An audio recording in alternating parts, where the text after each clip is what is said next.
नाने Urdu news YouTube channel को subscribe जरूर करें और बेल आइकन को क्लिक करें। बेल आइकन को क्लिक करने से होगा ये कि आपको लेटेस्ट न्यूज़ अपडेट की नोटिफिकेशन मिलती है। अदाकार खादर खान के 21 साल की उम्र में इंतकाल, कनाडा में होंगी तदफीन। बेहतरीन अदाकार और ज़बरदस्त डायलॉग राइटर खादर खान का संगीन बीमारी के चलते इंतकाल हो गया। खादर खान के बेटे सरफराज ने इसकी तस्दीक की। वो दिमाग की एक खतरनाक बीमारी से जूझ रहे थे और कनाडा के एक अस्पताल में इनका इलाज चल रहा था।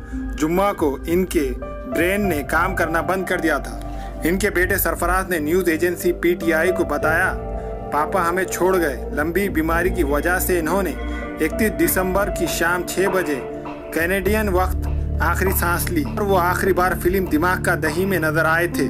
तवील अरसे से वो कनाडा में अपने बेटे सरफराज और बहू शाइस्ता के साथ रह रहे थे। बेटे सरफराज की तरफ की गई खबर के मुताबिक वो कुछ वक्त से बेहद तकलीफ में थे और ज़हनी तवाज़ुन क़ायम करने में क़ासिर थे। खादर खान ने 300 से ज़ायद फिल्मों में अदाकारी और डायलॉग लिखने का काम किया है। अपनी बुलंद आवाज़ और गज़ब की कॉमिक टाइमिंग के लिए जाने जाने वाले खादर खान ने कई सुपरहिट फिल्में दिए।